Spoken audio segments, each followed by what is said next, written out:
حضرات، آپ کا استقبال ہے ایم اے فائنل اردو کی کلاس میں۔ آج میں ایک نئے موضوع جدید اردو نظم پر گفتگو کرنے کے لیے حاضر ہوا ہوں۔ یوں تو ہر موضوع کلام کو نظم کہا جا سکتا ہے، لیکن عام اصطلاح میں شاعری کی نظم سے مراد شاعری کی وہ صنف ہے جس میں کسی خاص موضوع پر ربط و تسلسل کے ساتھ اظہار خیال کیا گیا۔ اس تعریف کے ذیل میں اردو شاعری کی بیشتر نمائندہ اصناف اس کے دائرے میں آ جاتی ہیں۔ قدیم اصناف شاعری کی اپنی روایت، اپنے اصول و ضوابط اور اپنی تاریخ ہے، جس میں کسی شاعر کو ترمیم و اصلاح کی جرأت نہیں ہوتی تھی۔ مگر جب زندگی نے اور زمانے نے کروٹ بدلی، ملک میں نئے حالات و مسائل پیدا ہوئے، سیاسی، سماجی، تعلیمی اور تہذیبی سطح پر تبدیلیاں رونما ہوئیں، تو اردو نظم کے روایتی اسلوب میں بھی تبدیلی کی ضرورت محسوس کی گئی، اور اس طرح جدید نظم کا آغاز ہوا۔ گزشتہ 125 سال کا زمانہ ہی جدید نظم کے فروغ کا زمانہ ہے۔ موضوع یا نفس خیال کے اعتبار سے جدید نظم اس نظم کو کہتے ہیں جس میں جدید دور کی زندگی، مسائل، خیالات، جذبات و احساسات کی ترجمانی کی گئی ہو۔ فنی اعتبار سے جدید نظم وہ ہوگی جس میں شاعر قدیم اصناف شاعری کے اصولوں سے ہٹ کر کسی مسئلے پر اپنے خیالات کو نئے یا انوکھے انداز میں ربط و تسلسل کے ساتھ پیش کرے۔ جدید نظم کو فنی اعتبار سے ہم 3 حصوں میں تقسیم کر سکتے ہیں۔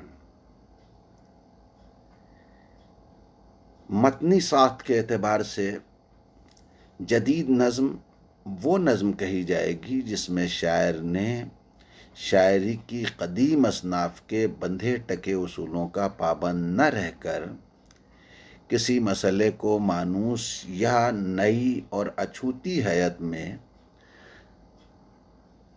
اپنے تجربات و خیالات کو ربط و تسلسل کے ساتھ پیش کیا ہو۔ میں نے عرض کیا کہ ہم جدید نظم کو 3 حصوں میں تقسیم کر سکتے ہیں۔ فنی ساخت کے اعتبار سے ہم انہیں 3 خانوں میں بانٹ سکتے ہیں۔ سب سے پہلے جدید نظم ہم اس نظم کو کہیں گے جس کا موضوع جدید ہو، لیکن اس موضوع کی پیشکش کے لیے، اس موضوع کو وضاحت و صراحت کے ساتھ پیش کرنے کے لیے شاعری کی پرانی حیتوں کو اور شاعری کے پرانے اسلوبوں کو کام میں لیا گیا ہو، یعنی حیت اور اسلوب کی سطح پر قدیم ہو لیکن خیال اور موضوع جدید ہو۔ ہم اسے جدید نظم کہیں گے۔ دوسرے، ہم اسے جدید نظم کہیں گے جہاں حیت جدید ہو، یعنی مصرعے بند اور قافیے کی ترتیب میں نیا التزام موجود ہو، لیکن وزن کی اور قافیے کی پابندی ہو، یعنی بحر کا جو سسٹم ہے اسے ملحوظ خاطر رکھا جائے۔ یہ الگ بات ہے کہ بند کے مصرے جو پرانی ترتیب ہے اس اعتبار سے نہ ہو، پرانی ترتیب میں جو قوافی کا التزام پایا جاتا ہے عموماً دوسرے مصرے میں وہ نہ ہو۔ تو اگر کسی شاعر نے قدیم خیالات کو بھی، پرانے موضوعات کو بھی نئی حیت میں پیش کیا ہے تو ہم اسے جدید نظم کہیں گے۔ تیسری شق، ہم کسی نظم کو جدید نظم اس وقت کہیں گے جب مصرے یا بند ردیف اور قوافی کی قید سے آزاد ہوں، لیکن وزن اور بحر کے تقاضوں کی اور ان کے اصولوں کی پابندی کی گئی ہو۔ تو یہ تین اعتبار سے ہم جدید نظم کا تعین کر سکتے ہیں، جدید نظم کی شناخت کر سکتے ہیں، اس کو پہچان سکتے ہیں۔ جدید نظم کی اس مختصر حد بندی کے اور تعریف کے بعد سوال یہ پیدا ہوتا ہے کہ جدید نظم کا آغاز کب ہوا؟ تو جدید نظم کے آغاز اور ارتقاء کے سلسلے میں کرنل ہال رائٹ اور محمد حسین آزاد، خواجہ الطاف حسین حالی کی کوششوں کا ذکر لازمی ہے۔ کرنل ہال رائٹ کی تحریک پر ہی 1874 عیسوی میں انجمن پنجاب کے زیر اہتمام مناظموں کا آغاز ہوا۔ انجمن پنجاب کے ان جلسوں میں محمد حسین آزاد نے جدید نظم کی ترویج کے سلسلے میں جو خیال افروز تقریریں کیں اس نے نئے شاعروں کو متاثر کیا اور مختلف موضوعات پر شعراء نظمیں کہنے لگے۔ یہ نظمیں مناظموں کے علاوہ رسالوں کے ذریعے بھی منظر عام پر آنے لگی۔ حالی نے برکھا رت، نشاط امید، حب وطن، مناظرہ رحم و انصاف، بیوہ وغیرہ کے عنوان سے جو نظمیں کہی ہیں، اگرچہ یہ نظمیں ظاہری اعتبار سے مثنوی کی حیت میں ہیں، لیکن ان میں زندگی کے بارے میں ایک نیا رویہ اور نظم کے بارے میں ایک نیا شعور حالی کا ہمیں دیکھنے کو ملتا ہے۔ یہ شعور بعد میں مد و جزر اسلام اور مسدس مد و جزر اسلام اور حالی کی دوسری نظموں میں زیادہ مکمل اور مؤثر شکل میں ہمارے سامنے آیا۔ اسی دور میں یعنی 1874 سے 1900 تک کا جو زمانہ ہے، اس زمانے میں محمد حسین آزاد، اسماعیل میرٹھی، نظم طباطبائی، ان شعراء نے انگریزی نظموں کا اردو میں ترجمہ کر کے اردو نظم کو انگریزی نظم کے رنگ ڈھنگ سے آشنا کر دیا۔ حالی اور محمد حسین آزاد نے اردو نظم کو بندھے ٹکے موضوعات کے دائرے سے نکال کر اس قابل بنایا کہ صنف نظم میں ہر طرح کے خیالات کا اظہار کیا جا سکے۔ نظم کو ہر طرح کے موضوعات و خیالات کے اظہار کے قابل بنا دیا۔ 19ویں حیات کی سطح پر حالانکہ انہوں نے کوئی تجربہ نہیں کیا، زیادہ تر پرانی حیاتوں میں اپنی باتیں کہیں۔ 19ویں صدی کے آخر اور 20ویں صدی کی ابتدا میں عبدالحلیم شرر اور سر عبدالقادر نے صنف نظم کے حیات کے نئے تجربے کیے اور اردو نظم میں انگریزی نظم کے انداز پر مصروں کی نئی ترتیب، بندوں کی نئی تقسیم اور قافیے اور ردیف کا نیا التزام سامنے آیا۔ پابند نظم کے نئے تجربوں نے اردو نظم کو نئے امکانات سے روشناس کرانے کا کارنامہ انجام دیا۔ مثال کے طور پر نظم طباطبائی کی نظم مرگ انبوہ کہ ہر بند کا چوتھا مصرع ہم قافیہ ہے اور بند کے ابتدائی مصروں کے قافیے بالکل الگ الگ ہیں۔ اسی طرح ان کی نظم برسات کی فصل کہ ہر بند کا پہلا اور تیسرا مصرع ہم قافیہ ہے اور دوسرا اور چوتھا مصرع ہم قافیہ ہے، یعنی جو قافیہ انہوں نے پہلے مصرے میں استعمال کیا وہی قافیہ تیسرے مصرے میں استعمال کیا، دوسرے اور چوتھے مصرے میں وہ قافیے استعمال نہیں کیے بلکہ دوسرے اور چوتھے مصرے میں انہوں نے الگ قافیے استعمال کیے۔ اس طرح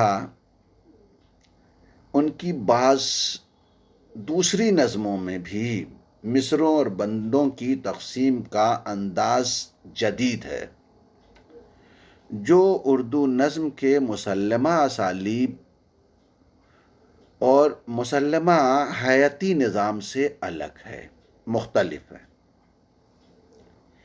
ان شعراء کے علاوہ اقبال، چودھری محمد ناظر، غلام محمد نیرنگ، سرور جہان آبادی، ظفر علی خاں اور تلوک چند محروم وغیرہ نے مواد، موضوع اور فن کے اعتبار سے اردو نظم کے دامن کو نئی وسعتوں سے آشنا کیا۔ اقبال کی ابتدائی نظموں پر انگریزی نظموں کے اثرات بہت واضح دکھائی دیتے ہیں۔ 20ویں صدی کے ابتدائی زمانے میں علامہ شبلی نعمانی، پنڈت برج نارائن چکبست نے سیاسی موضوعات اور مسائل پر مؤثر نظمیں لکھیں اور ان موضوعات پر نظمیں لکھ کر اردو نظم کے آہنگ کو اجتماعی زندگی کے آہنگ سے قریب کر دیا۔ 1930 تک آتے آتے نوجوانوں کی ایک نئی پود بھی اردو نظم کے کارواں میں شامل ہو گئی۔ یہ وہ زمانہ تھا جب پہلی جنگ عظیم کے بعد ہندوستان میں سیاسی بیداری کے آثار پیدا ہو رہے تھے۔ 1917 میں روس میں اشتراکی انقلاب کی بدولت محنت کش مزدور طبقے کے اقتدار کا سورج طلوع ہو چکا تھا۔ آزادی، جمہوریت، سماجی انصاف، فن و ادب اور عشق و محبت وغیرہ کے احساس کو لے کر نیا ذہن اور نیا شعور بیدار ہو رہا تھا۔ ان نوجوانوں میں جوش ملیح آبادی، سیماب اکبر آبادی، حفیظ جالندھری، ساغر نظامی اور احسان دانش جیسے شاعر و ادیب مغربی ادب سے بیگانہ رہ کر اردو نظم کو قومی جذبات و خیالات کی لے سے ہم آہنگ کر رہے تھے، اور نہ صرف یہ کہ اردو نظم کو قومی جذبات و خیالات کی لے سے ہم آہنگ کر رہے تھے، بلکہ نظم کو نئے شعری تجربات کا حامل بنا رہے تھے۔ عبد الرحمن، عظمت اللہ خان، اختر شیرانی، تصدق حسین خالد اور ڈاکٹر دین محمد تاثیر وغیرہ نے اسی عہد میں مغربی فکر و فن سے متاثر ہو کر نظم کو نئے شعری تجربات سے آشنا کرنے کا کارنامہ انجام دیا۔ 1936 میں ترقی پسند تحریک وجود میں آئی۔ ترقی پسند تحریک اور بعض دیگر مغربی تحریکوں کے اثر و نفوذ کی بنا پر اردو نظم کے موضوعات و حیات میں خوشگوار تبدیلیاں پیدا ہوئیں۔ اقبال، میں نے عرض کیا کہ اقبال اور جوش کی بدولت اردو نظم اس قابل ہو گئی تھی کہ ہر طرح کے فکری اور سماجی مسائل کو پیش کر سکے۔ چنانچہ جوش اور اقبال کی قائم کردہ نظم کی روایت پر ترقی پسند شعراء نے اپنے عہد کی پرآشوب زندگی اور اس عہد کے طرح طرح کے مسائل کو نظم کے ذریعے بیان کرنے کی کوشش کی۔ ترقی پسند شاعروں میں اسرار الحق مجاز، کیفی اعظمی، فیض احمد فیض، معین احسن جذبی، علی سردار جعفری، مخدوم محی الدین، جانثار اختر، علی جواد زیدی اور ساحر لدھیانوی جیسے شاعروں نے زندگی کی طبقاتی بصیرت، انسان دوستی اور ملکی آزادی کو اپنا موضوع بنایا، اور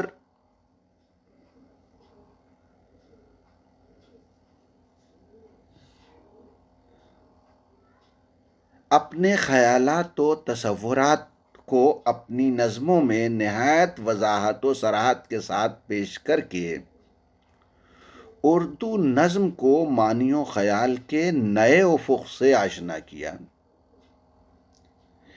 اسی عہد کے یعنی 1936 سے 1950 تک کے زمانے میں دوسرے شعراء مثلاً میرا جی، نون میم راشد، اختر الایمان اور سلام مچھلی شہری وغیرہ نے اپنی تخلیقی صلاحیت اور بصیرت سے نظم کی صنف میں نئے تجربے کر کے مواد، ہیئت اور تکنیک کے اعتبار سے اردو نظم کو مغربی انداز و آہنگ کے قریب کیا اور نظم کو ردیف و قوافی کے مروجہ ضابطوں کی قید سے آزاد کرا کے آزاد نظم نامی نئی صنف کو وجود بخشا۔ آزادی کے بعد ہندوستان اور پاکستان کی زندگی نئے تغیرات اور مسائل سے دوچار ہوئی۔ بہت سے نئے حقائق اور نئے مسائل ہمارے سامنے آئے۔ نوجوان نسل میں شعور و احساس کی ایک نئی لہر پیدا ہوئی جس کا اثر اردو نظم پر بھی پڑا۔ نئے شعراء نے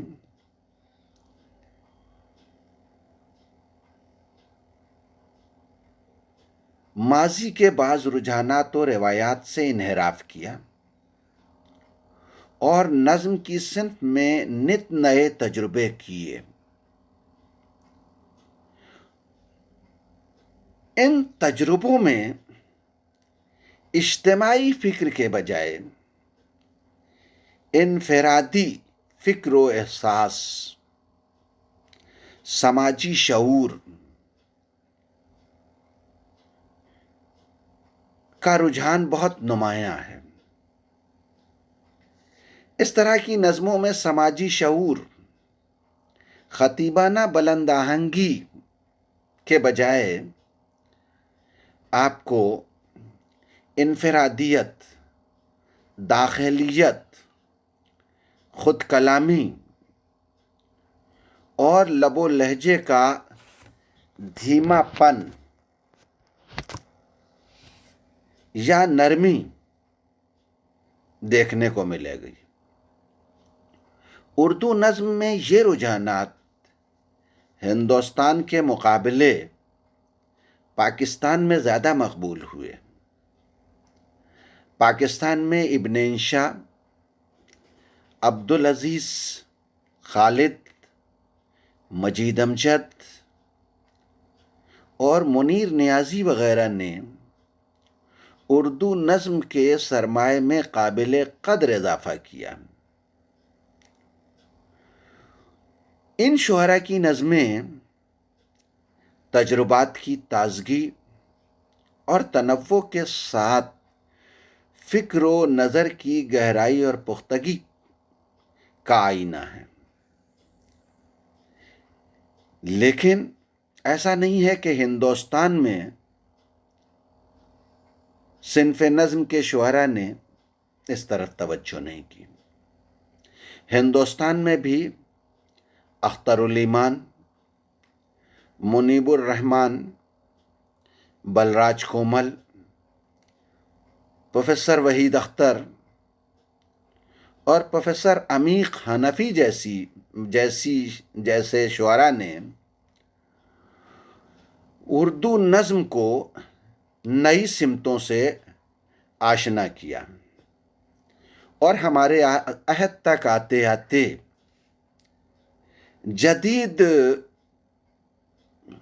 جدیدیت کے علمبردار شعراء کا قافلہ بھی نظم کی طرف متوجہ ہوا اور ہندوستان و پاکستان میں جدید شاعروں میں افتخار عارف، پروین شاکر، کشور ناہید، عرفان صدیقی، زیب غوری، ان شعراء نے بہت کامیاب، پر اثر اور اپنے عہد کی زندگی کی ترجمانی کرنے والی نظمیں کہہ کے نظموں کو آج کی زندگی کے بہت قریب کر دیا۔ ان حالات کو دیکھتے ہوئے میں یہ کہہ سکتا ہوں کہ مستقبل میں جدید نظم کے امکانات بہت روشن اور واضح ہیں، اور مستقبل میں اس صنف سے ہم اپنی زندگی کے مسائل و مصائب کی ترجمانی کرنے میں بہت زیادہ آسانی اور سہولت محسوس کریں گے۔ شکریہ۔